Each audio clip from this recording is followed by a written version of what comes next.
They share the same streets, they go to the same community centers, they go to the same banks. How do we as Orthodox Christians, do we transform ourselves so that our light can shine among men? 1 Peter 3:15, of course, is the one verse as maybe sometimes we see as apologetical verse, but it is really a giving a reason for the hope you have. Many of us have a story to tell, right? Many of us didn't just come to Orthodoxy because there was some logical argument, right? Many of us didn't just come to Orthodoxy because that professor was really convincing. But the Lord, as Father Paul mentioned, really touched them and changed their lives. And in the same way, this is what a true apologetical giving over is. You're sharing the reason the Lord has brought you to faith. Okay, so we don't always need to find an argument. Sometimes we just need to say, let me tell you about my story. Okay? So we see on the screen here, there's an icon of St. Simon of Cyrene. Father Sam Davis was here earlier. This is one of the icons from his mission in Jersey for many years, many of you know. And St. Simon of Cyrene, why he's so important here, is that he shows us, if we notice something about the icon, what do we notice about the icon? Now, Jesus is standing next to St. Simon, but Simon is the one carrying the cross.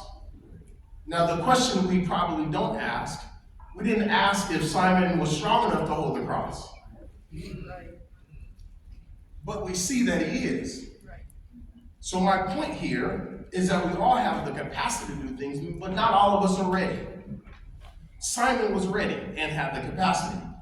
So although we're all called to carry our cross, some of us are not always ready to be in debating, in apologetics. Some of us are not always ready and willing and able to be in certain atmospheres. I'm giving you this warning because dealing with the dear brothers or our brothers and sisters in the flesh, the Hebrew Israelites, we have to be, not only have the capacity, but to be ready. Okay? Some of us, if we're honest with ourselves, we got some tempers. Okay, look. It's in my notes the way that looks. So somebody gonna say they got one. Okay. Some of us are not patient enough to deal with some of the things that go on. Okay? We'll need to be able to cultivate the fruit of the Spirit, and not just for them, not just because they need to see it, but for us too. For our own salvation and the well-being of the Lord. For many of us, we have to learn to cultivate these things, the fruit of the Spirit, to learn to love thy neighbor. I'm going to encourage you, it's not good for us to match the energy of these folks that we are encountering in these debates.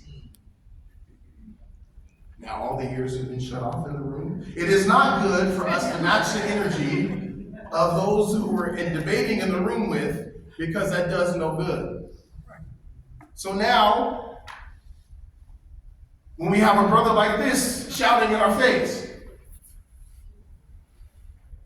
right? Is he shouting in our face telling us, okay, the white man is bad and the salvation is only for Israel alone, and he's telling you that you're a sellout and whatever else okay? Because these are things that will be said, okay?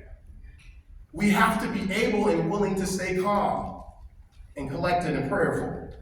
So when we go to these places and we see different people, especially those in the groups of the Hebrew Israelites, we have to remain prayerful and not to be eager to debate or to argue.